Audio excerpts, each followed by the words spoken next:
मेरे गुरु महेश्वर शिव को मेरा प्रणाम है। इस कालखंड के प्रथम शिव के शिष्य हम सबों के परम आदरणीय वरेण्य गुरु भ्राता साहब श्री के चरणों में मेरा प्रणाम है।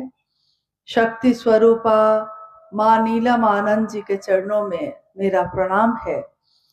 और दुमका के इस आउटडोर स्टेडियम में उपस्थित आप सभी गुरु भाई गुरु बहन के चरणों में मेरा प्रणाम है।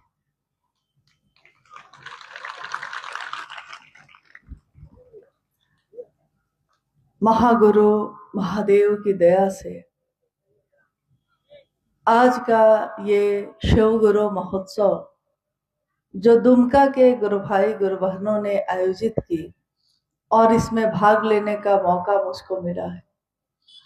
महादेव की असीम दया है कि धरती पे कहीं भी जाकर अपने गुरु की महिमा का गान गाने का, उनके बारे में कुछ बोल सकूं, इसका मौका मिलता है। ये भी उस गुरु की असीम दया है और इस जीवन का परम सौभाग्य भी है।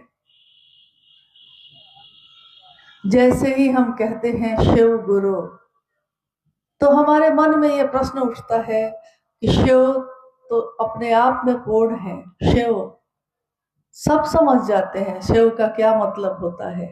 शिव का मतलब भगवान, शिव का मतलब महेश्वर, ईश्वरों का भी ईश्वर है वो, देवताओं का भी जो देवता है वो महादेव है। तो जैसे ही हम शिव कहते हैं तो समझ जाते हैं लोग कि शिव के सभी स्वरूप की बात हो रही है। इसलिए बताना पड़ता है कि शिव जो भगवान है वही शिव जगत के गुरु है, वही शिव जो अचिंत्य है, जो अनंत है, जो असीम है, वही शिव गुरु भी है। और शिव के दानदाता स्वरूप से लोगों ने हमेशा से कुछ न कुछ पाया। दानदाता स्वरूप यानी हमने उपवास भी की, हमने साधना आराधना भी की, हमने मंत्रों का जप भी किया और हमने साधुता के रूप में महादेव को साधुता की पराकाष्ठा भी पाया। कोई अगर साधु भी है तो उसकी पराकाष्ठा शिव स्वयं है, ये पाया। तो भगवान के दानदाता स्वरूप से दुनिया के लोग जुड़े रहे, भक्त बनकर जुड़े रहे। हम अक्सर भक्त उसको कहते हैं जो पूजा पाठ करता हो या जो सुबह सुबह स्नान करके मोमबत्ती, अगरबत्ती, दिया, पूजा पाठ ये सारे काम करता हो, तो हम उसको कह देते हैं कि बड़ा भक्त है। परंतु भक्त होना बहुत कठिन है। भक्त होना इतना आसान नहीं होता कि वो सिर्फ अगरबत्ती दिखाने से कोई भक्त हो जाता है, ऐसा नहीं है। भक्ति की परिभाषा जो हमारे देश में या विश्व में कही जाती है उसको श्रेणीबद्ध किया गया है कि कोई अगर विचार करता है कि शिव मेरे होंगे, फिर इस विचार पे वो खरा होता है। विचार गहरे होते हैं और इतने गहरे होते हैं कि भाव बन जाता है। भाव भी घनीभूत होता है, गहरा बनता है, मजबूत बनता है, इतना मजबूत बन जाता है कि प्रेम में बदल जाता है। और प्रेम का भी जब चरम होता है, प्रेम का भी जब चरमोत्कर्ष होता है, उसको भक्ति कहा जाता है। तो देखिए, भक्त होना आसान नहीं है। बोलने में भले ही हम बोल देते हैं कि भक्त है वो, लेकिन भक्ति प्रेम का चरमोत्कर्ष है। और भक्त की दुनिया में उसका आराध्य होता है, आराध्य की दुनिया में भक्त होता है। परंतु ये एक ऐसी अवस्था है जिसको बहुत मुश्किल से कोई प्राप्त कर पाता है। कौन सा ऐसा रास्ता है, कौन सी ऐसी विधा है जो हमको आता हो या ना आता हो कुछ, फिर भी हम शिव से मिल सकते हैं? किस तरह से हम शिव के दानदाता स्वरूप से संपत्ति तो प्राप्त कर लेते हैं, परंतु उस संपत्ति का उपयोग कैसे किया जाए इसका ज्ञान भी प्राप्त कर सकें, ये कौन सा रास्ता है, ये कौन सी विधा है। महादेव आज तक तो थे ही, महादेव तो भगवान है ही, सदियों से हैं और सदियों तक रहेंगे ही। हम आए हैं, हम चले जाएंगे, फिर मेरा जन्म होगा या शायद ना भी हो। परंतु महादेव का तो न जन्म हुआ है, न उनके मृत्यु की सूचना है। अजन्मा है वो, स्वयं भू है वो। इसलिए शिव का एक नाम शंभु भी है। शंभु यानी जो स्वयं से उत्पन्न हुआ हो, यानी उसकी न हम जन्म की तारीख मना सकते हैं, ना शिवलिंग होने की तारीख मना सकते हैं। वो शिव जो अजन्मा है, स्वयंभू है, उसके विवाह की तारीख धरती मनाती है। इसीलिए शिव के शिष्य, शिव के गण, शिव के भक्त महाशिवरात्रि का आयोजन करते हैं और इसके सिवा शिव के लिए और कोई आयोजन नहीं होते। हम प्रतिदिन शिवलिंग पे जल चढ़ाते हैं। शिव की आराधना उपासना का सिलसिला बहुत पुराना है, परंतु इसमें उनके ज्ञान दाता स्वरूप से जुड़ाव बहुत कम, चंद लोगों का ही है।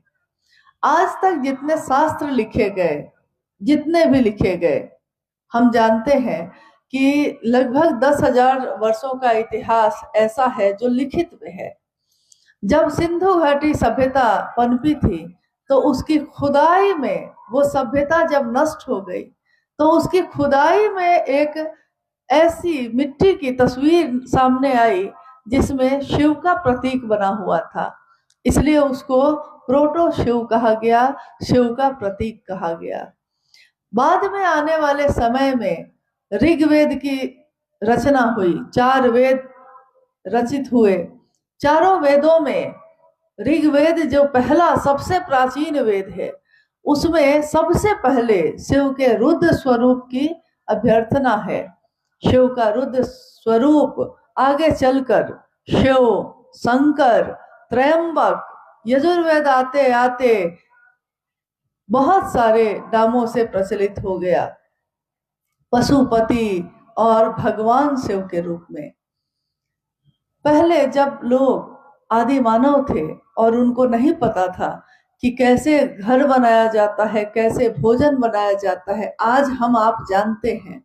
लेकिन कभी इंसान ऐसा भी था जब उसको पता नहीं था कि आग कैसे जलाई जाती है, तो वो जंगलों में ही रहता था, बिना कपड़ों के, बिना भोजन के, कंदमूल खाकर अपना गुजारा कर रहा था। और जब भयानक तूफान आते थे, बिजलियां कड़कने लगती थी, तो वो इंसान घबराता था कि ये क्या है, इससे मेरी रक्षा कौन करेगा, इसके देवता कौन है जिसकी शक्ति से ये सब होता है। तो उसने एक नाम दिया, रुद्र, और ऐसे देवता की कल्पना की कि जो रुलाते भी हैं और झंझावातों से निकालते भी हैं। धीरे धीरे जगत के लोगों ने शिव का वो दर्शन किया जो दुनिया में आज असंख्य नामों से प्रचलित है। और उसी में से कुछ लोगों ने ये भी पाया कि जिस तरह वो महादेव मालिक बड़े करीब से सुनते गरीब की, उसी तरह बड़े करीब से बिना कोई योग्यता जांचे, बिना कोई पात्रता और नियम बनाए, वो हमको शिष्य भी बनाते हैं। तो प्राचीन समय से लेकर निवर्तमान काल तक में शिव के शिष्यों की भी कुछ सूची शास्त्रों में लिखी गई। जितनी लिखी गई उसके बाद भी हुए होंगे, परंतु शायद लोग उनसे अनजान हैं तो लिख नहीं पाए। तो शिव के शिष्य और प्रशिष्य, यानी शिष्य का शिष्य, प्रशिष्य, उनके नामों की सूचना आई। कुछ लोगों का चंद नाम है वो। यहां से कुछ दूर में है, उत्तर प्रदेश में बनारस एक जगह है। बनारस में एक समाधि स्थल है बाबा कीनाराम का। बाबा कीनाराम शिव के शिष्य हुए और उनके प्रशिष्य काफी हुए, यानी उनके शिष्य बहुत हुए। परंतु सीधे सीधे शिव के शिष्य कीनाराम बाबा तो थे, बाकी और लोग उनके शिष्य थे। शिव के शिष्य दूसरे किसी को उन्होंने नहीं बनाया। शिव के एक शिष्य मच्छिंद्र नाथ हुए और मच्छिंद्र नाथ के बहुत सारे शिष्यों में एक शिष्य हुए गोरक्षनाथ, जिनके नाम पर आज उत्तर प्रदेश में गोरखपुर शहर बसा हुआ है। तो गोरक्षनाथ शिव के प्रशिष्य हुए, यानी शिव के शिष्य हुए। तो शिव के शिष्य हुए मच्छिंद्र नाथ के शिष्य हुए गोरक्षनाथ। तो गोरखनाथ यानी शिव के शिष्य वो भी हुए, परंतु उन्होंने अपने शिष्यों की श्रृंखला बनाई, अपने शिष्यों का जमावड़ा है, लेकिन शिव का दूसरा कोई शिष्य उनके द्वारा नहीं बना। त्रेता युग आया, द्वापर युग आया, सतयुग आया और आज कलयुग आ गया। महादेव का एक शिष्य इस कलयुग में भी आए, जिनके बारे में आपने सुना अभी। आप हम सब जानते हैं उस नाम को। आज उनका परिचय देना नहीं पड़ता, क्योंकि उनका नाम हो गया। महादेव महादेव करते करते महादेव के शिष्य का ऐसा नाम हुआ है कि वो नाम आज हर जुबां पे है, जिनको हम कहते हैं हमारे वरेण्य गुरु भ्राता साहब हरिंद्रानंद जी। एक शिव के शिष्य इस कालखंड में भी जन्म लेते हैं। 31 अक्टूबर 1948 को साहब का जन्म होता है। सिवान जिले के अमलोरी नामक ग्राम में, बिहार में है सिवान। सिवान में एक गांव है अमलोरी, जहां इनका जन्म हुआ है। जिस दिन जन्म हुआ था उसी दिन तिथि खंडित हुई और शाम में दीपावली मनाई गई। साहब का जीवन आगे बढ़ा। उनके पिता डॉक्टर विश्वनाथ सिंह और मां राधा देवी। पिता उस समय एजुकेशन डायरेक्टर थे। बिहार और झारखंड उस समय एक ही था, बिहार ही था। झारखंड 2000 में अलग हुआ है, उससे पहले तो बिहार ही था। तो उस समय जब इनका जन्म हुआ, तुरंत भारत आजाद हुआ था। 1947 में भारत को आजादी मिली। उसके अगले वर्ष 1948 में साहब का जन्म होता है और दिवाली मनाई जाती है। हर घर में दिया जलता है, बिना ये जाने कि कौन धरती पे जन्म ले चुका है। धरती कहाँ जान पाई। धरती पे तो ऐसे ऐसे लोग आए जो भगवान कहकर पूजित हुए। भगवान राम आए, भगवान कृष्ण आए, सबका अवतरण शरीर में ही तो हुआ। लेकिन जब हुआ तो धरती के लोग कहाँ जान सके थे।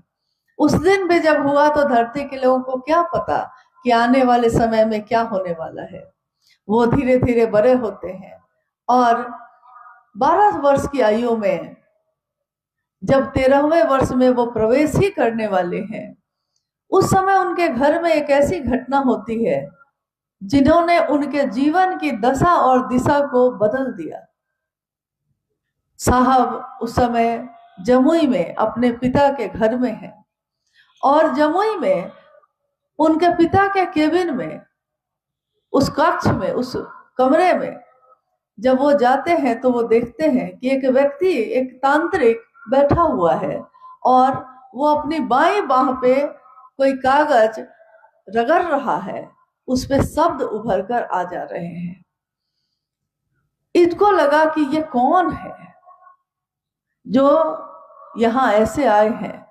तो पता करते हैं, पिताजी कहते हैं जाइए आप यहाँ से जाइए। सरस्वती पूजा का दिन था, चंदा का पैसा लेने गए थे। पिताजी से चंदा का पैसा लिया और चले आए, स्कूल चले गए। लौट के आए, पता चला वो शिक्षक थे जो अब घर में रहेंगे और अब बालक हरिंद्रानंद जी को पढ़ाएंगे भी। तो प्रतिदिन अब शाम की कक्षा शुरू हो गई। प्रतिदिन शाम में वो साहब को पढ़ा रहे हैं और पढ़ाने से पहले शाम में जब वो बैठे हैं तो वो बालक हरिंद्रानंद जी से कहते हैं कि खरीका लाइए। वो खरीका लाते हैं, लेकिन अनमने मन से, बिना मन के, चूंकि गुस्से में गए हैं। तो खरीका नीम का होता है, आम का होता है, लेकिन उन्होंने क्या किया कि जो झाड़ू रखा हुआ था नारियल का, भींगा हुआ, आंगन धुलाया था उससे भींगा हुआ था, उसी में से तोड़कर उनको लाकर दे देते हैं और मास्टर साहब समझ जाते हैं कि बच्चा बदमाशी कर रहा है। तो मास्टर का तांत्रिक का जो उसका अपना एक रूप है वो सामने आ जाता है। मतलब वो अब उस रूप में क्रोध में आ गए और उन्होंने उस खरीके को पटका जोर से जमीन पर। खरीका सांप में बदल जाता है। जैसे ही ये देखते हैं तो ये चिल्ला पड़ते हैं और कूद कर मास्टर के शरीर पे ही कूद जाते हैं। कहते हैं ये क्या है। मास्टर साहब देखते हैं कि अरे बच्चा तो घबरा गया, और क्योंकि इस बच्चे के पिता मेरे बॉस हैं, मेरे पदाधिकारी हैं, तो वो तुरंत कहते हैं बउआ कुछ नहीं है, कुछ नहीं है, देखिए ना कुछ नहीं है। बात तो आई गई हो गई, परंतु साहब अब पूछ रहे हैं उनसे ये क्या था, ये कैसे होता है, खरीका सांप में कैसे बदला।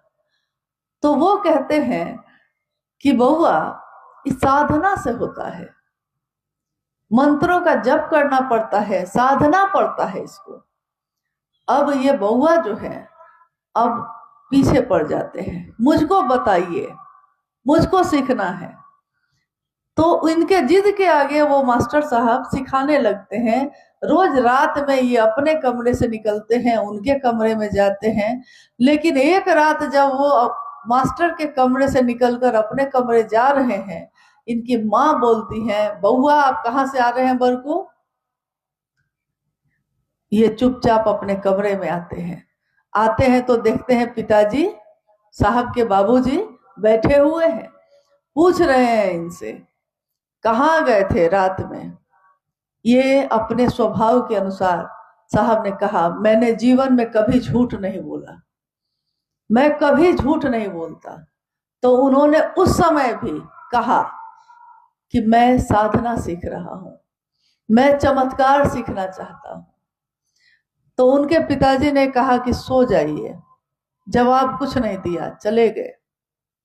सुबह जब इनकी नींद टूटी थोड़ी देर से, तो इन्होंने चपरासी से पूछा मास्टर साहब कहाँ हैं। उसने कहा बाबू वो चले गए, क्योंकि आपके पिताजी को जब ये पता चला कि आप उनसे साधना सीख रहे हैं तो आपके पिताजी ने उनको विदा कर दिया है। अब ये बड़े निराश हुए। ये साल है 1961 का। सन 1961 में पहली बार उस बालक ने इस बात की खोज की कि कौन गुरु के रूप में मुझको मिल सकता है जिससे मैं अब ये सीख सकूं। किसी ने कहा कि अमुक जो स्थानीय शमशान है वहां पे एक अघोरी रहते हैं, उनसे आप सीख सकते हैं। इन्होंने आधी रात में उस अघोरी से मिलने का निर्णय ले लिया। अपनी माँ से कहा कि मुझको एक जगह जाना है। कह के जो ये निकले तो बारिश का समय था, भीगते हुए उस शमशान में पहुंचते हैं। सन 1961 में पहली बार साहब हरिनानंद जी शमशान की भूमि पर अपने पांव को रखते हैं, बिना भय के, बिना किसी चिंता के, कोई परवाह किए बिना, और वो अघोरी जैसे इन्हीं के इंतजार में बैठा है। वहां से इनकी साधना शुरू होती है। परंतु आने वाले अनेक वर्षों में एक तरफ इनकी पढ़ाई भी चल रही है और एक तरफ साधना भी चल रही है। आने वाले अगले 14 वर्षों तक में इन्होंने अनेक लोगों को अपना गुरु बनाया, लेकिन हृदय की वो प्यास ना बुझी, ज्ञान की वो तरफ, वो बेचैनी नहीं बुझी। लगा कि आखिर मैं कहाँ जाऊं, क्या करूं। अगर आप एक दिन कोई काम करने का प्रयास करते हैं और वो काम सफल नहीं होता तो दूसरे दिन आपका मन निराश होने लगता है। आपने दुकान खोली, दुकान नहीं चल रहा है, 1 महीना बीत गया, आप निराश हो जाते हैं। परंतु सोचिए उस बालक के मन में कैसी चाह थी कि अगले 14 वर्षों तक वो भटकते रहे, पढ़ाई भी लेकिन चलती रही। ऐसा नहीं था कि पढ़ाई छूट गई हो, पढ़ाई भी चलती रही और वो बालक गुरु की तलाश भी करते रहे। धीरे धीरे उनका जीवन अपने पिताजी के साथ बहुत सारे जगहों पे भटकता हुआ बढ़ता गया और समय आया आगे जब वो कॉलेज में गए। लेकिन उनकी माँ और उनके पिताजी हमेशा ये बात बाद में कहते थे कि जब ये 12 साल का था और 13वें साल में ये शमशान जाने लगा, तो उनकी माँ ने कहा कि मैंने इसको मना किया। मैंने कहा कि बउआ, आप बड़ा होके कुछ बनिए, पढ़िए लिखिए, कहाँ इस सब में पड़े हुए हैं। लोग बोलते हैं आपके बारे में कि अघोरी हो गया, शमशानी हो गया, तो मुझको तकलीफ होती है। तो उन्होंने कहा कि माँ, लोग कहते हैं कि इंसान भगवान के पास से आया है और इंसान जब मर जाता है तो भगवान के पास चला जाता है। मैं सोचता हूँ कि इंसान ही क्यों भगवान के पास से आता है और फिर भगवान के पास लौट जाता है। मैं हमेशा ये चाहता हूँ कि वो भगवान ही इंसान के पास क्यों नहीं आता, इंसान ही क्यों आता और जाता है। मैं लाऊंगा माँ, आखिर वो भगवान रहता कहाँ है, कैसा दिखता है, कौन है, और मैं उस भगवान को ढूंढूंगा और उसको इंसान के पास लाऊंगा। साहब अब कॉलेज में पढ़ रहे हैं, लॉ कॉलेज पटना में, आरा के गांगी शमशान में उससे जाना आना हो रहा है। 22 मई सन 1972 में उनका विवाह दीदी राजमणि नीलम आनंद जी के साथ होता है। ये वो दौर है जब एक राज परिवार की बेटी राजमणि नीलम आनंद का विवाह साहब भैंदानंद जी से हो रहा है मनातूगढ़ में 22 मई 1972 को। और उस विवाह के बाद जब उनको पता चलता है कि मेरे पति तो शमशान जाते हैं, तो इनके मन को गहरा दुख होता है कि आखिर आप क्या तलाशते हैं।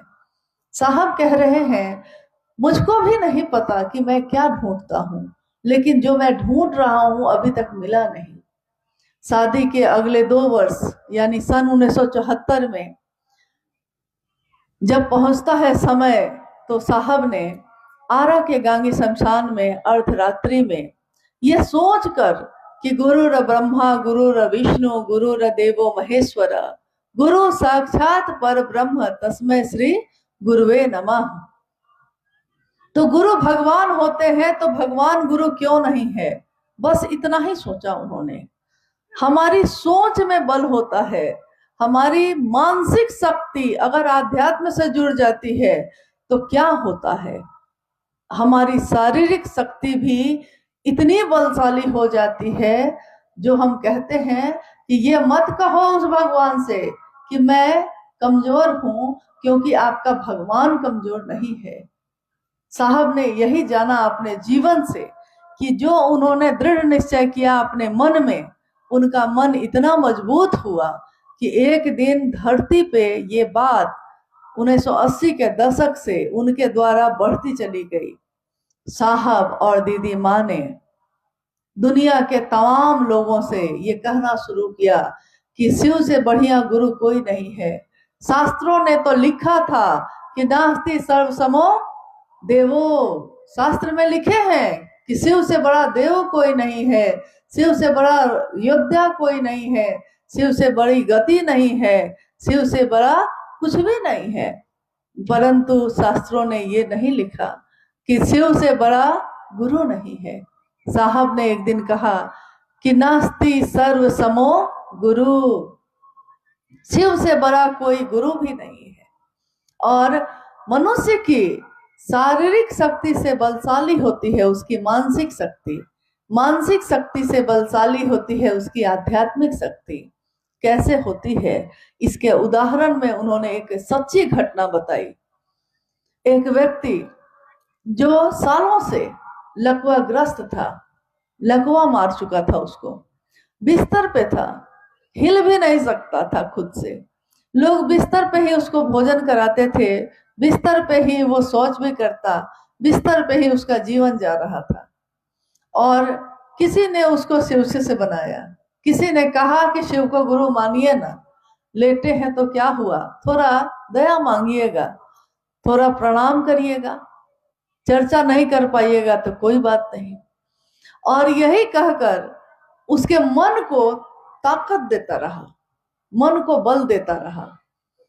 बिहार का एक गांव था, गांव में, बिहार में जो गांव सब है उसमें हर घर के साथ सटा हुआ दूसरा घर है, यानी एकदम नजदीक नजदीक बना हुआ घर है। जैसे अभी आपके तरफ जब हम लोग आए तो अमूमन ऐसा नहीं दिखता है, एक घर यहाँ है तो दूसरा घर थोड़ी दूरी पे है, परंतु बिहार में जनसंख्या भी ज्यादा है, जगह कम है, बहुत सारे घर एक दूसरे से सटे हुए हैं। एक दिन उस गांव में आग लग गई। आग लग गई तो एक घर से आग दूसरे घर में बढ़ती चली गई, और धीरे धीरे वो आग इतनी बढ़ गई कि उस घर तक भी आ गई जिस घर में वो व्यक्ति रहता था, वो गुरु भाई रह रहा था। जब जान पे पड़ता है तो सब अपने प्राण बचाना चाहते हैं, कोई दूसरे को बचाने के लिए नहीं रुकता। तो सब बाहर भागने लगे, घर के बाहर भागने लगे, और भागते भागते उन्होंने, किसी ने नहीं देखा कि वो बिस्तर पे जो पड़ा है हिल भी नहीं सकता है, तो वो कैसे बचेगा, किसी को याद नहीं रहा, डर से लोग बाहर भाग रहे हैं। लेकिन अचानक लोगों ने देखा कि वो व्यक्ति जो सालों से बिस्तर पे पड़ा था वो उनसे भी तेज गति से बाहर भाग रहा है। ये देखकर सबको बड़ा आश्चर्य हुआ, ये कैसे हुआ।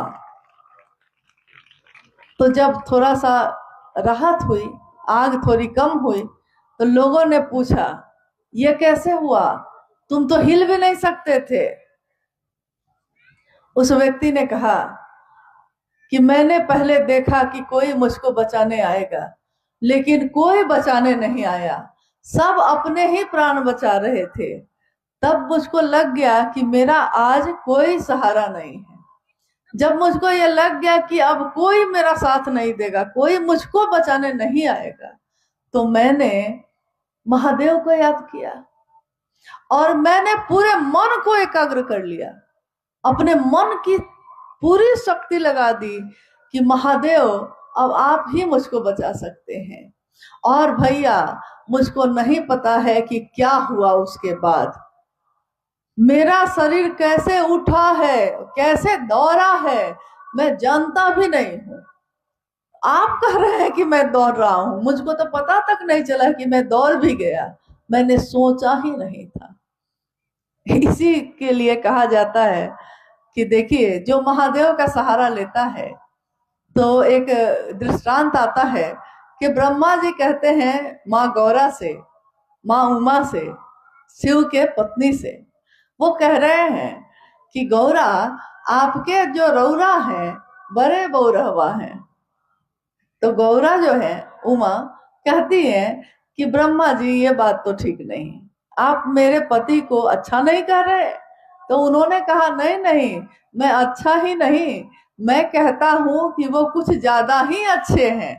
कारण ये है कि उन्होंने कहा कि ब्रह्मा आप जो है उत्पत्ति का काम करेंगे, विष्णु स्थिति का काम करेंगे, मैं शिव ज्ञानदाता के रूप में लोगों को ज्ञान देने का काम करूंगा, तो मैं भाग्य लिखता हूं लोगों का।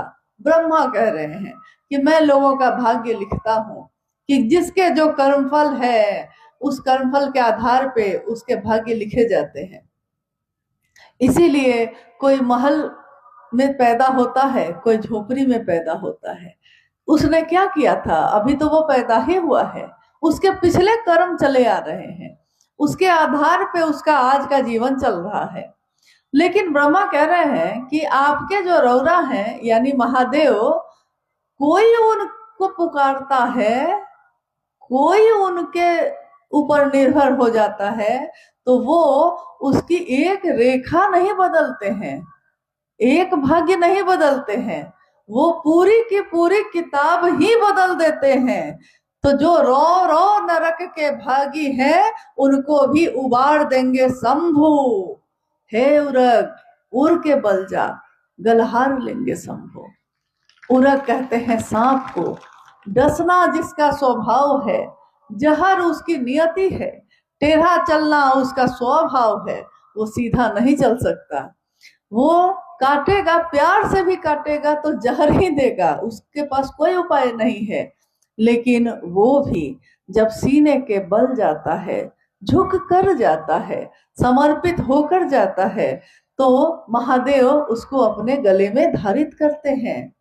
कोई चंद्रमा कलंकित हो जाता है और महादेव के पास चला जाता है, उनकी शरण में चला जाता है, तो वो कलंकित चंद्रमा को भी अपने मस्तक पे, अपने माथे पे धारण करते हैं।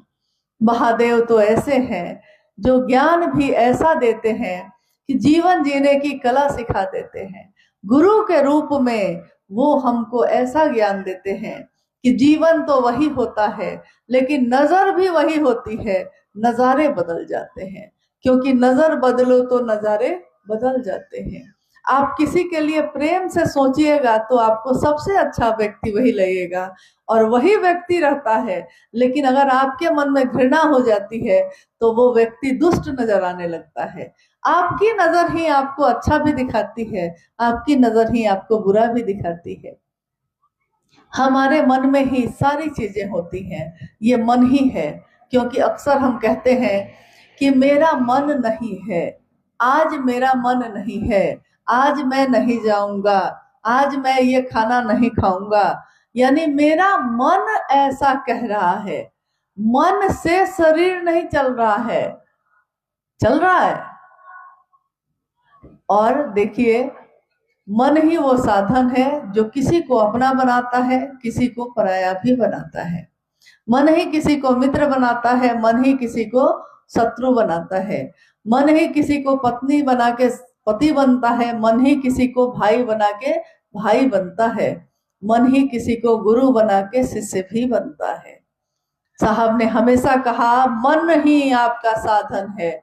और मन से ये काम करने में पहली बार मुझको लगता है कि इतने हजारों साल के इतिहास में धर्म और अध्यात्म की व्याख्या जो किताबों ने लिखी, साहब ने उस किताबों को भी बदल डाला।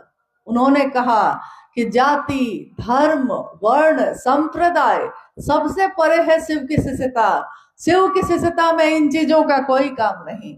इंसान इंसान को प्यार करे, मानव मानव को प्यार करे, एक दूसरे की कद्र करे, सब शिव की ओर चले, सब उस रास्ते के पथगामी हो। हर व्यक्ति परमात्मा पथ का पथिक हो सकता है। यही उन्होंने चाहा, यही उन्होंने किया भी। अपने पूरे जीवन में उन्होंने, हम में से अक्सर लोग शिव से चाहते हैं, ये एक पंक्ति है, लेकिन ये पंक्ति बहुत कुछ बदल देती है। शिव से चाहते हैं और कोई शिव को चाहता है। कभी माँ उमा ने तपस्या करके कहा अपने पिता से कि मैं अगर शंभु का वरण ना करूंगी तो फिर और किसी का ना करूंगी, वरहूं शंभु नहीं तो रहूं कुंवारी। तो देखिए, एक निष्ठता है यहाँ, एक है, मेरे लिए सिर्फ वही है, दूसरा कोई नहीं हो सकता। तो ऐसी एक निष्ठता हमारे आपके मन में भी आ जाए, इसकी कोशिश करनी है। कोशिश अगर दिल से की जाए तो कामयाब होती है। कोशिश अगर दिल से की जाए तो पूरी कायनात उसमें मदद करती है। आप अगर कोशिश दिल से करेंगे कि किसी को महादेव के तरफ चला दें, महादेव स्वयं उसमें मदद करते हैं। क्योंकि साहब ने ये देख लिया कि अगर आप किसी का भला करना चाहते हैं तो महादेव ही सबसे ज्यादा इस काम में मदद करते हैं। और कोई आए या ना आए, महादेव तो जरूर मदद करते हैं। और हमारी आपकी अनुभूति है कि साहब और दीदी भी इस काम में मदद करते हैं। आज हमारे आपके साथ के बहुत लोग महादेव के काम में चलते हैं। अभी संथाल परगना में, पूरे संथाल परगना में हर जगह पे महादेव की चर्चाएं हो रही हैं। गुजरते हुए कानों में आवाज आती है। जब कानों में आवाज आती है, कहीं से भी आती हो, कहते हैं, हमारे पूर्वजों ने भी कहा कि जो शिव का नाम लेता है, जो शिव का नाम सुनता है, जो शिव ही शिव भजता है, वो शिव जैसा ही हो जाता है, शिव स्वरूप ही हो जाता है। तो जो शिव का नाम भजता है और कैसा हो जाता है, क्योंकि शिव जैसा हमको नहीं होना है, वो शिव ही हमारे जैसा हो जाता है। जहां भी जाइए वो शेष है, अशेष है, न जाने क्या क्या है वो शिव। जो उनको जैसा धार ले वो उसके जैसा भेष है। जो उनको धार लेता है, अपने जीवन में धारित कर लेता है, गुरु रूप में रास्ता पूछ लेता है, गुरु का जो आदेश है बिल्कुल वही करता है, तो महादेव उसी के जैसे हो जाते हैं। आपको हमको महादेव जैसा नहीं होना पड़ता, हम जो हैं हम ही हो जाते हैं वैसे। तो आज ये महोत्सव भी जो आयोजित हुआ है, दुमका की धरती पे हुआ है। दुमका के इस धरती पे साहब के साथ मैं पहली बार आई, और आज भी अपने साहब के साथ ही आई, क्योंकि कहीं भी शिव की शिष्टता होगी तो वहां पहले साहब और दीदी का साथ ही आपको लेना पड़ेगा। बिना उनका साथ लिए ना तो इस धरती पे कोई शिव की बात कर सकेगा, ना सुन सकेगा, क्योंकि उन्होंने शिव के लिए शिव को चाहा, शिव को चाहा जैसे माउआ ने चाहा। साहब ने भी शिव को चाहा। साहब ने हमेशा कहा कि मेरी कोई कामना नहीं है, न तो अर्थ की, न तो धर्म की, न तो मोक्ष की, न तो काम की, चतुष्टय कोई कामना मेरी नहीं है। महादेव को गुरु मानकर मैंने सम्मान नहीं चाहा आपसे, मुझको नहीं चाहिए आपका सम्मान। अरे महादेव ने जो मान दिया है उससे ज्यादा धरती तो नहीं दे सकेगी। महादेव ने जो प्रेम दिया है उससे ज्यादा धरती का कौन है जो प्रेम दे सकता है।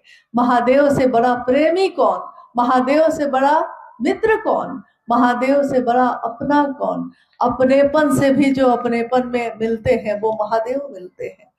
तो जब वो मेरे हो जाए, बस कोशिश यही करनी है कि मेरे तो हो ही जाए लेकिन दूसरों के भी हो जाए। मेरे जीवन में तो भला हो, दूसरों का भी तो हो जाता, तभी ना दुनिया शिवमय होगी, तभी तो दुनिया सुंदर होगी। आइए हम लोग इस कार्यक्रम में कोई अगर जिज्ञासा आई है तो उस जिज्ञासा पे भी बात करने की कोशिश करते हैं। जिज्ञासा है कि शिव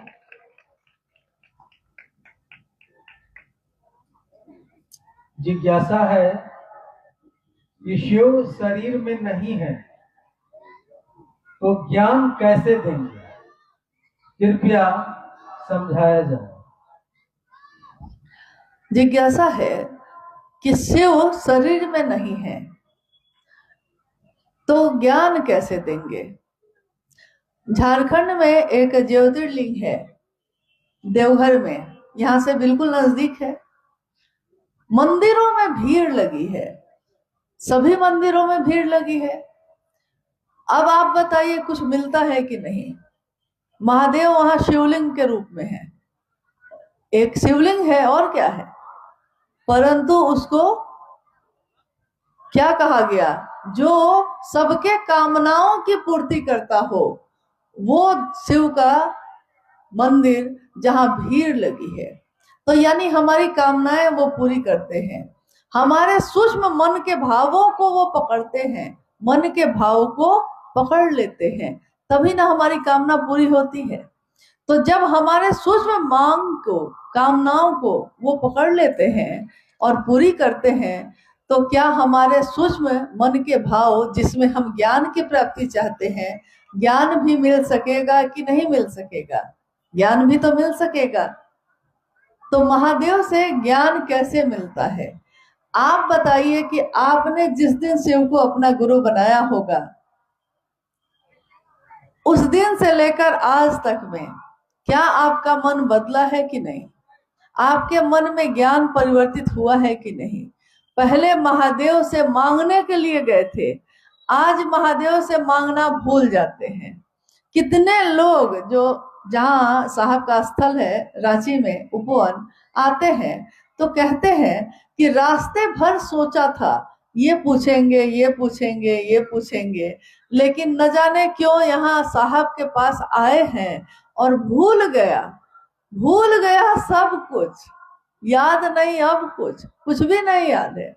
यानी मन में जितने प्रश्न उठते हैं, महादेव अपने मौन से मौन से, यानी चुप है, महादेव कुछ बोल नहीं रहे, अपने मौन से ही सभी संशयों को विनष्ट कर देते हैं। तो महादेव युवा गुरु बैठे हैं, सभी शिष्य वृद्ध बैठे हैं, गुरु भी मौन है, शिष्य भी मौन है, और शिष्यों के मन का सारा संशय विनष्ट हो रहा है। महादेव का, गुरु का रूप, ज्ञानदाता स्वरूप ऐसा ही परिणाम लाता है।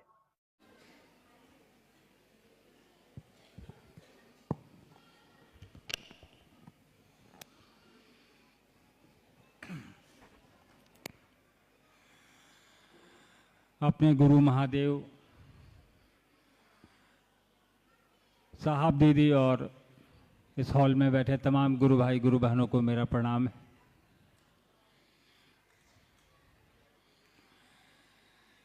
कालिम्पोंग में इससे पूर्व भी हम लोग को आने का मौका मिला है।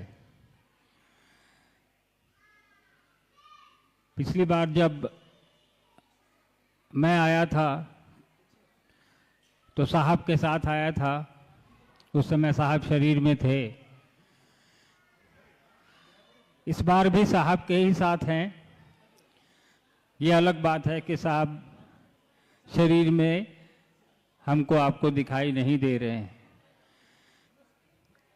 क्योंकि महादेव की बात, शिव की बात, उनके गुरु स्वरूप की बात जहाँ कहीं भी होगी, जब भी होगी, आने वाले वर्षों में भी होगी, हजारों साल तक, तो साहब श्री हरिंद्रानंद जी का ही नाम आएगा कि शिव की शिष्यता को इस धरती पर उतारने में एकमात्र नाम अगर किसी का है तो वो है साहब श्री हरिंद्रानंद जी का।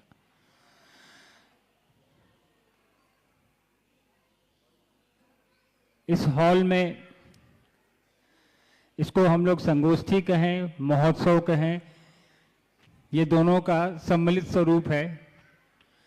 छोटी जगह,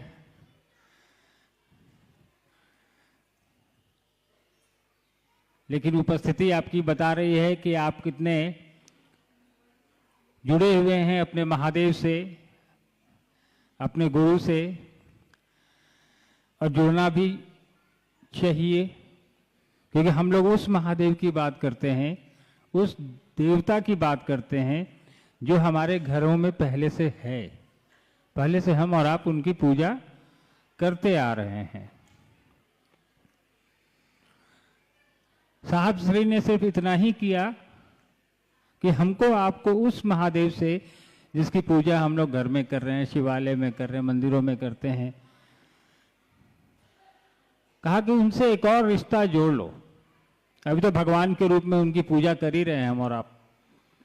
साहब ने कहा कि वो करते रहिए, आप जो आप कर रहे हैं उसको बदलने की जरूरत नहीं है, लेकिन एक और रिश्ता जोड़ लीजिए, वो है गुरु और चेला का, यानी कि एक गुरु और शिष्य की जो परंपरा है, जिसमें शिव को गुरु स्वरूप में पूरी दुनिया में माना गया है कि वो जगत गुरु हैं। साहब ने कहा कि अगर वो भगवान के रूप में हमको आपको दे सकता है तो जगत गुरु के रूप में भी दे सकता है। और गुरु क्या देगा? गुरु अपने शिष्यों को ज्ञान देता है।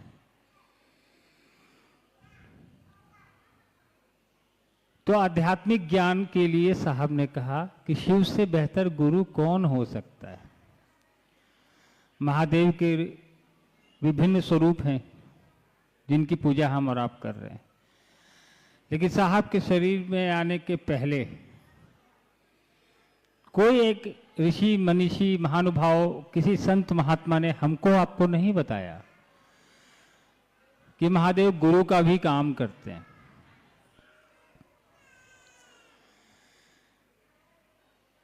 साहब की अपनी 40 साल की तपस्या, जिसने भी साहब के बारे में कभी पढ़ा होगा या सुना होगा तो वो जानता होगा कि साहब ने अपने जीवन के शुरुआती दौर में, जब वो स्कूल में थे तब से लेकर के जब वो डिप्टी कलेक्टर हुए उस समय तक, मजिस्ट्रेट हुए उस समय तक, श्मशान जाना, कब्रिस्तान जाना, साधु संतों के सानिध्य में रहना, उनसे कुछ सीखने की कोशिश करना, कुछ चेष्टा करना,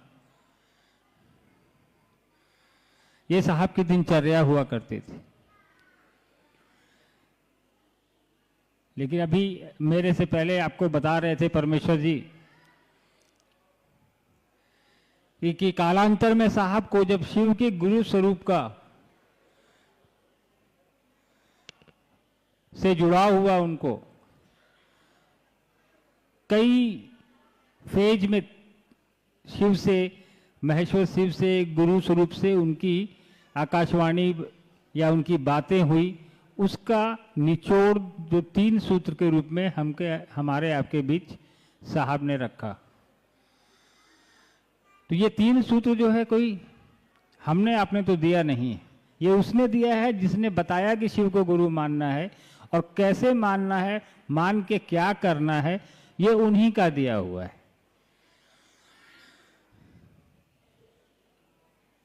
साहब ने 3 सूत्र की व्याख्या कई दफे की है। आप साहब के वीडियोस देखेंगे या साहब की पुस्तक पढ़ेंगे, एक साहब ने किताब लिखी है आओ चलें शिव की ओर, अगर किसी ने पढ़ी होगी तो उसमें भी साहब ने एक शिष्य अनुभूति लिखा का एक पूरा ये चैप्टर ही डाला है और शिष्य अनुभूति में 3 सूत्र भी हैं, आप उसको पढ़िए, पूरी पुस्तक को जरूर पढ़िए। पढ़ने से शिव के बारे में, भगवान शिव के गुरु स्वरूप के बारे में या शिव के अन्य स्वरूपों के बारे में पूरी दुनिया में आपको उससे अच्छी किताब नहीं मिलेगी। एक बार जिसने उस पुस्तक को पढ़ा उसको किसी और पुस्तक को पढ़ने की आवश्यकता नहीं रह जाएगी भगवान शिव के, गुरु शिव के बारे में जानने के लिए। साहब ने लॉकडाउन के समय उस पुस्तक को लिखा था रांची में, जहां साहब रहते हैं, उपवन नाम है उसका। तो लॉकडाउन में साहब ने पूरे 2 साल में वो पुस्तक बैठ के लिखी। तो उसको पढ़ने का प्रयास करिएगा जब भी आपको मौका मिले। साहब ने विस्तार से लिखा है उसमें। थोड़ा शांत हो जाइए भाई साहब, इतने कम लोगों में तो शोर नहीं होना चाहिए। अभी हम लोग जहां से आ रहे हैं वहां 2 लाख लोग थे और बहुत शांति से हम लोग बात करके आए हैं। यहाँ तो 500-600 लोग हैं, इसलिए कृपया शांति रखें। बात करने के लिए घर भी है, इतना पैसा लगा के यहाँ बात करने का कोई मतलब नहीं है। तो कृपया, कम लोग हैं तो हम लोग ज़्यादा अच्छे से बात कर पाएंगे आपस में, कुछ हम बता पाएंगे, कुछ आप लोग पूछेंगे, जिज्ञासा है हुई तो अभी वर्षा दीदी आएंगी, वो आप लोग की जिज्ञासा दूर करेंगी। तो खैर, साहब ने कहा कि हम उस महादेव की बात कर रहे हैं जो हजारों साल से हमारे आपके बीच पूजित है, हमारे आपके घरों में उसकी पूजा होती है, हमारे पूर्वज उसकी पूजा कर रहे हैं, उनके भी पूर्वज करते आ रहे हैं। यानी कि हजारों साल का इतिहास महादेव का हमारे आपके बीच है। और महादेव गुरु का भी काम करते हैं, ये भी पुस्तकों में लिखा है। हजारों साल पहले लिखी गई शिव पुराण में आप चले जाइए या वेद में चले जाइए, रामचरितमानस में चले जाइए, उसमें भी शिव के गुरु स्वरूप की व्याख्या है, चर्चा है। तो आखिरकार जब शिव गुरु के रूप में इतने वर्षों से हमारे आपके बीच हैं तो वो व्यापक क्यों नहीं हुआ उनका गुरु स्वरूप? महाकाल के रूप में हम लोग उनसे मांगते हैं, वैद्यनाथ के रूप में मांगते हैं, औघड़दानी है वो मांगते हैं। उनका गुरु स्वरूप हमारे आपके बीच प्रचलित नहीं हुआ, जिसकी सबसे ज्यादा आवश्यकता थी, आज भी है। गुरु क्यों आवश्यक है, इसका एक बहुत साधारण सा उदाहरण है। हम और आप सभी ने सुना होगा कि रावण नाम सुना है, रावण का नाम। महादेव का बहुत बड़ा भक्त था वो, उससे बड़ा कोई भक्त धरती पे नहीं था। महादेव ने उसको त्रिलोक की शक्ति दे दी, अपनी सोने की लंका उसको दे दी, अथाह शक्तियों का स्वामी था वो, विद्वान भी उतना ही बड़ा था। लेकिन कभी आपने सोचा है कि शिव का इतना बड़ा भक्त होने के बावजूद, दुनिया का सबसे मजबूत आदमी होने के बावजूद, उसकी दुर्गति क्या हुई ये हम और आप जानते हैं। उसने साधु के वेश में माता सीता का हरण किया, आपने पढ़ा। फिर उसकी मृत्यु रावण की कैसे हुई, उसका वध कैसे हुआ, ये भी आपने पढ़ा। तो इससे कुछ सिर्फ कहानियों की तरह कहानियों को हम लोग सुनते हैं, उससे सीखते नहीं हैं। कभी सोचा हम लोगों ने कि महादेव का इतना बड़ा भक्त, उसको क्या जरूरत पड़ गई माता सीता का हरण करने के लिए? रावण को ना पैसे की दिक्कत, ना साम्राज्य की दिक्कत, क्या पड़ी थी? उसने गलती एक ही की और उस गलती का परिणाम उसको अपना जीवन देके चुकाना पड़ गया। नतीजा, रावण ने सब कुछ मांग तो लिया महादेव से,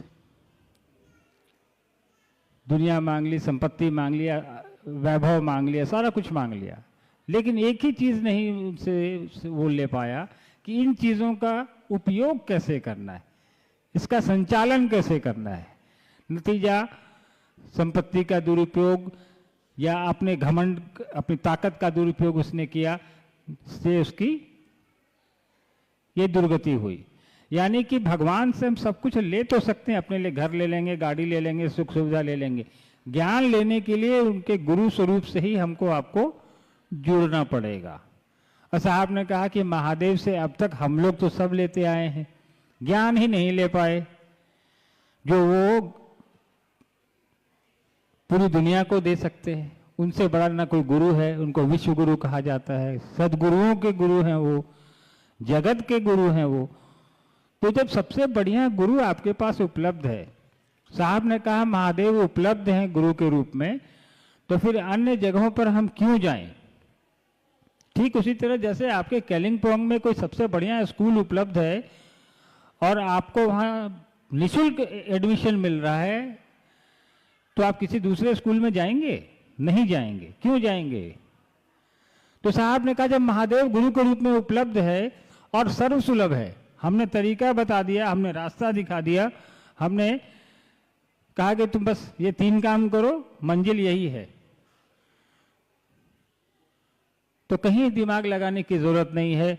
महादेव की बनाई दुनिया है, यहाँ कोई बंदिश नहीं है। महादेव की दुनिया में साहब ने कहा कि जो जैसा भी है, जहाँ भी है, जिस भी रंग का है, क्या खाता है, क्या पीता है, क्या पहनता है, आप किस जाति के हैं, किस धर्म के हैं, कोई बंधन नहीं है।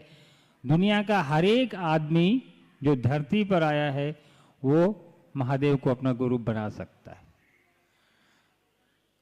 क्योंकि महादेव किसी पे बंधन लगा भी नहीं सकते, क्योंकि सृष्टि उन्होंने बनाई है, वो बंधन लगा भी नहीं सकता कि तुम ये खा के मत आओ, तुम नहा के आओ, तुम ये कपड़ा पहन के आओ। वो बंधन नहीं लगा सकता गुरु के रूप में किसी शिष्य पर, उसको हर शिष्य को शिक्षा देनी है। तो साहब ने कहा कि शिष्य बनकर जाओ, कोई बंधन नहीं, कोई वर्जना नहीं, कोई आडंबर नहीं, कोई दिखावा नहीं, हम जैसे हैं वैसे ही समर्पित है। और साहब ने कहा कि सरेंडर करो, गुरु के सामने चेला को करना पड़ता है, सरेंडर करिए और ये 3 काम करिए।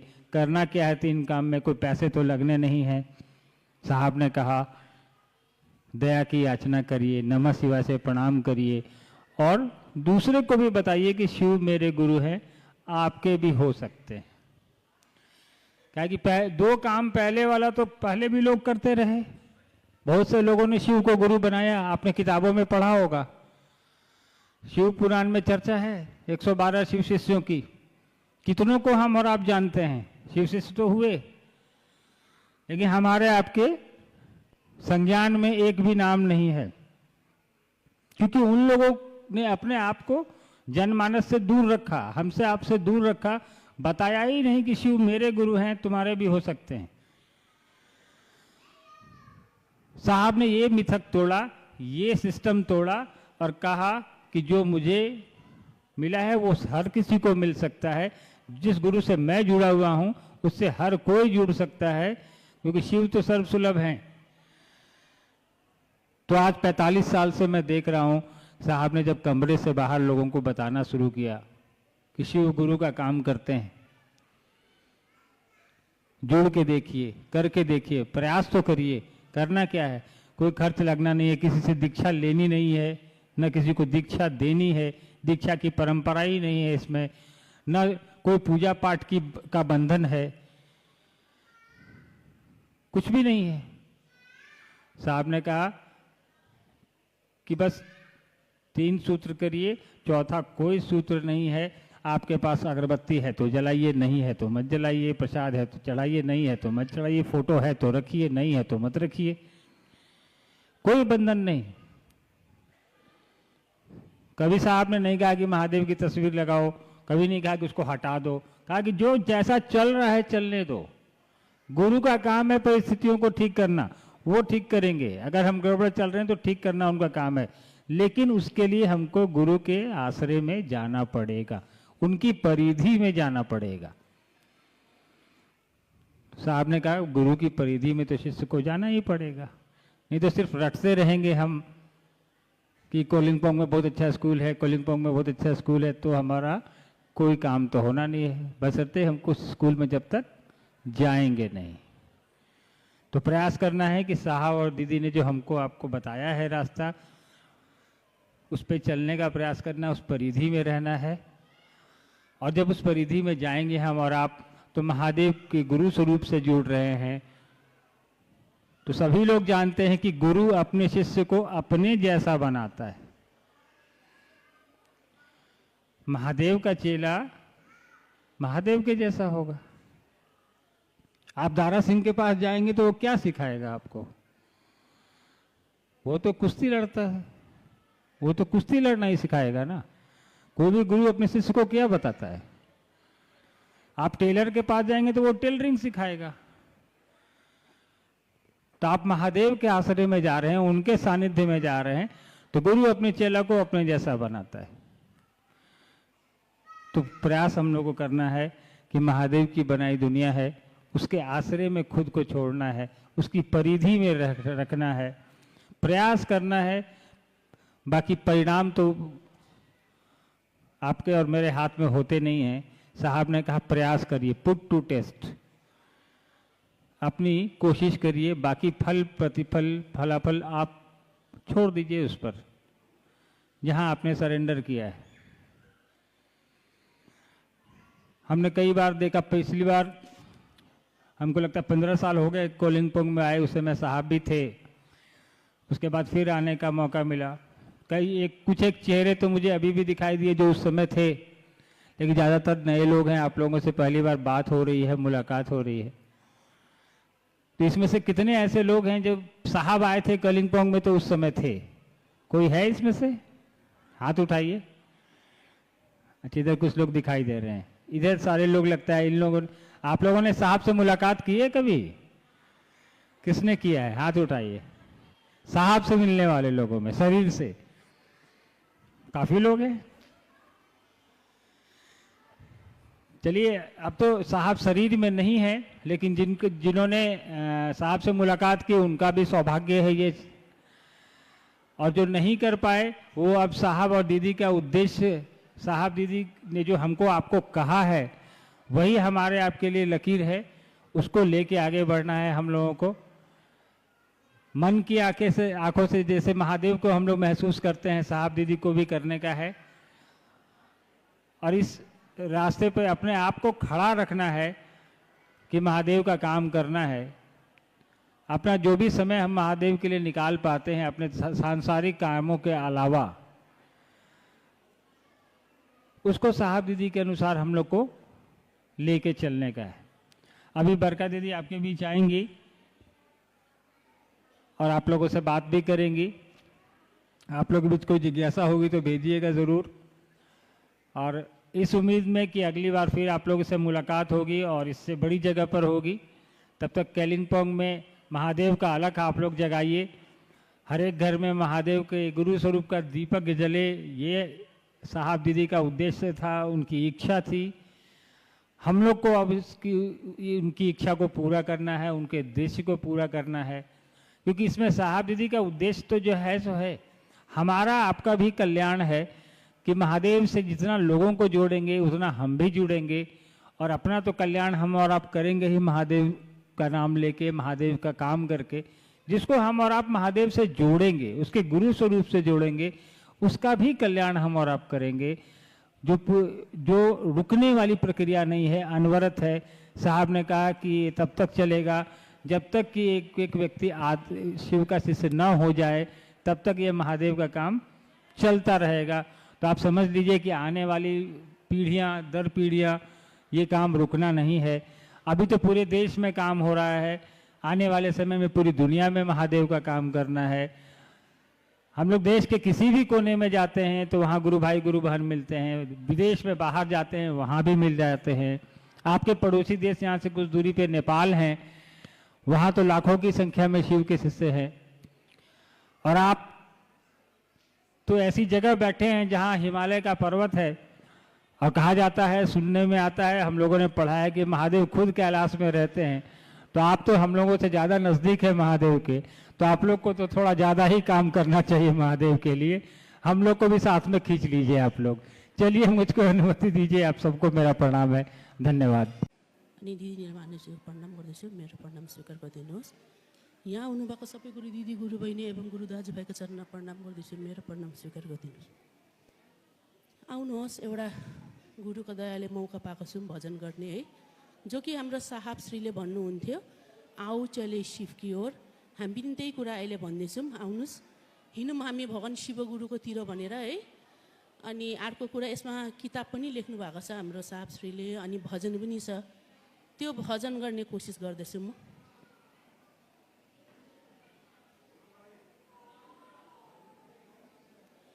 दूर क्षितिज से मंद मंद एक आवाज आ रही है, दूर क्षितिज से मंद मंद एक आवाज आ रही है,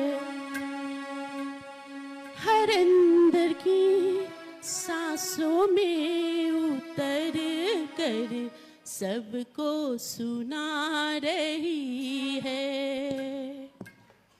शिव ही ठिकाना था, आओ चल शिव की ओर, आओ चल शिव की ओर, आओ चल शिव की ओर। हरिंद पद की पुकार है ये, कि उनके दिल की आवाज है ये, हरिंद पद की पुकार है ये, कि उनकी दिल की आवाज है ये। बनाएंगे शिव को ही गुरु हम, बताएंगे शिव से ही जुड़े सब, हवाओं में यही सो, आओ चल शिव की ओर, आओ चल शिव की ओर, आओ चल शिव की ओर। दिल के आवाज है ये, दूर तलक जाएगी, दिल की आवाज है ये, दूर तलक जाएगी। शिव ही हो तेरे मेरे गुरुवर, सबको समझाएंगे। शिव ही हो तेरे मेरे गुरुवर, सबको समझाएंगे। साथ रहेंगे, साथ चलेंगे, साथ रहेंगे, साथ चलेंगे, हम मंजिल की ओर, आओ चल शिव की ओर, आओ चल शिव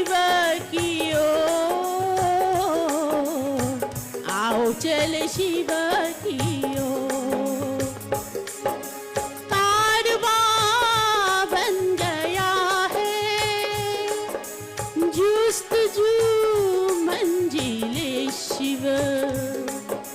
कारवां बन गया है जुस्तजू मंजिले शिव।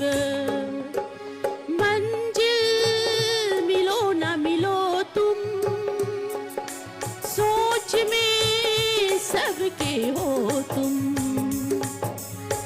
आगाज हो अंजाम तुम्ही हो।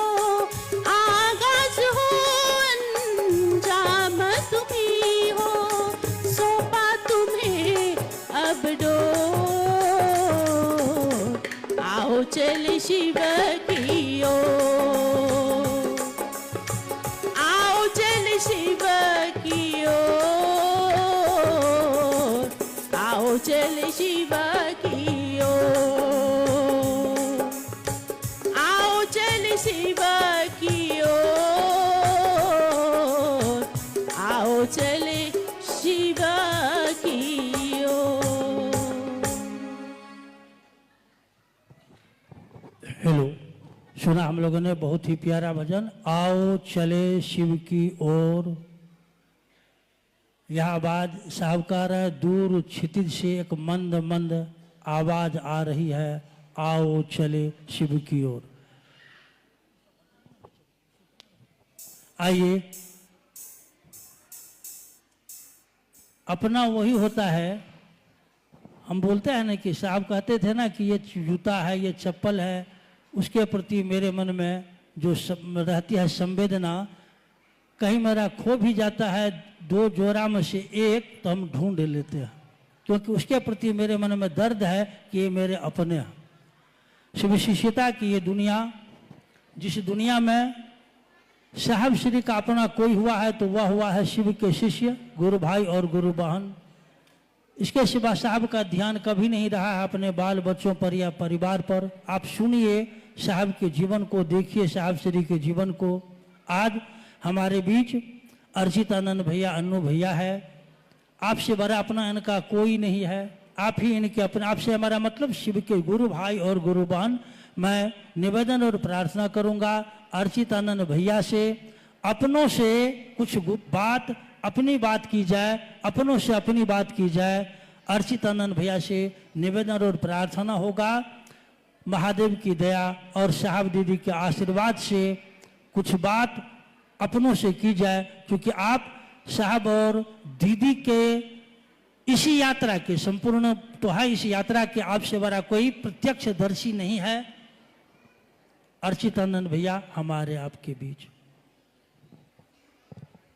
जो हो, जागा जागा महादेव।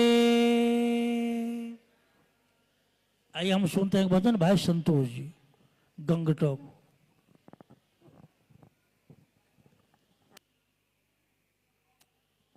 हेलो, सर्वप्रथम अपने गुरु महेश्वर शिव के चरणों में मैं प्रणाम करता हूँ। मेरा प्रणाम स्वीकारो। साहब श्री हरिनंदन जी, ममता मई नीलम दीदी आनंद जी के चरणों में मैं प्रणाम करता हूँ। मेरा प्रणाम स्वीकारो। यहाँ उपस्थित सभी गुरु भाई गुरु बहन के चरणों में मेरा प्रणाम है। मेरा प्रणाम स्वीकार करें।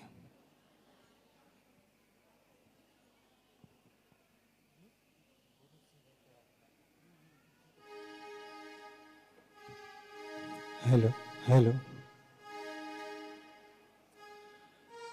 गुरु शिव है क्या आजमा कर तो देखिए। गुरु शिव है क्या आजमा कर तो देखिए। गुरु शिव है क्या आजमा कर तो देखिए। गुरु शिव है क्या आजमा कर तो देखिए। है तीनों विधा क्या ये जान कर देखिए। है तीनों विधा क्या ये जान कर देखिए। गुरु शिव है क्या आजमा कर तो देखिए, गुरु शिव है क्या आजमा कर तो देखिए।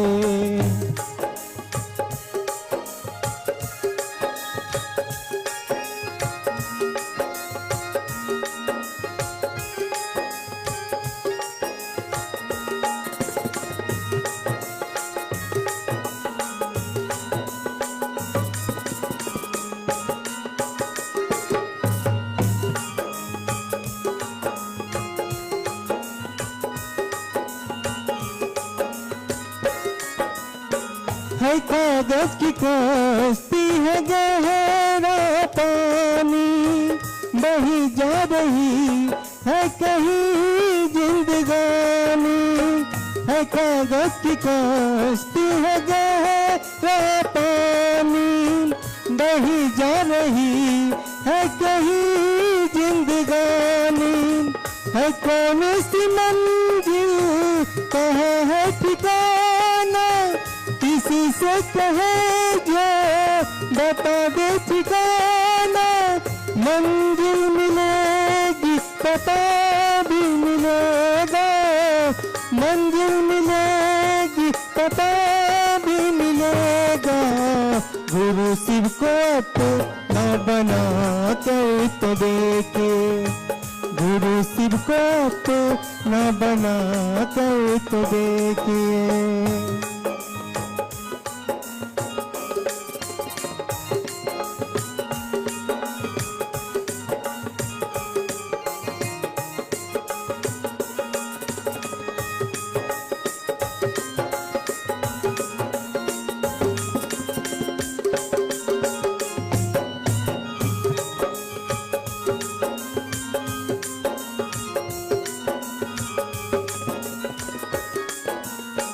ये तीनों विधा जोड़ता है गुरु से, बना देता है रिश्ता नाता गुरु से।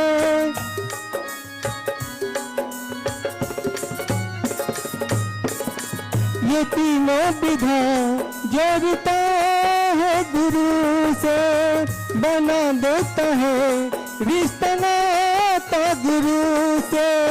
दया मांगना है गुरु बड़ी दया कर, शिव ही गुरु है सबसे कहा कर। गुरु को नमन अपना करके तो देखिए, गुरु को नमन अपना करके तो देखिए।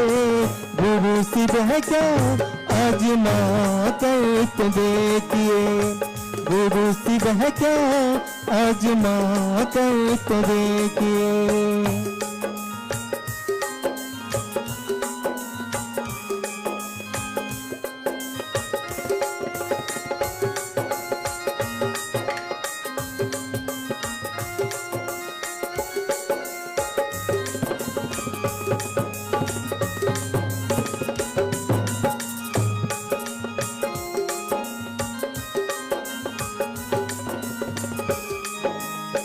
चाहत गुरु की जरूरत हमारी, गुरु की दया जिंदगी है हमारी।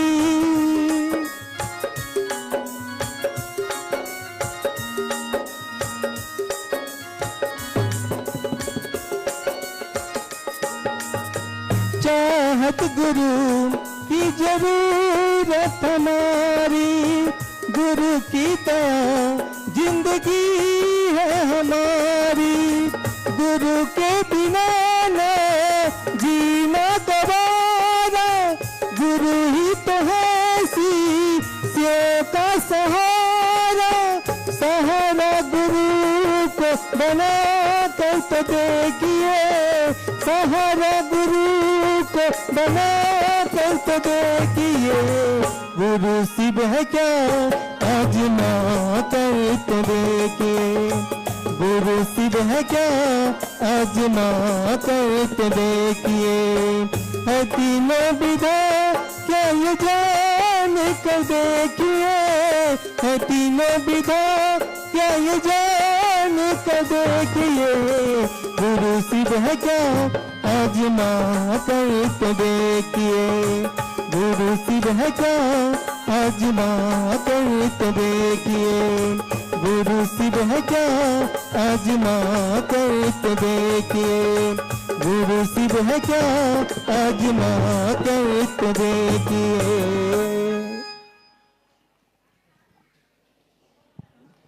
हेलो हेलो, आइए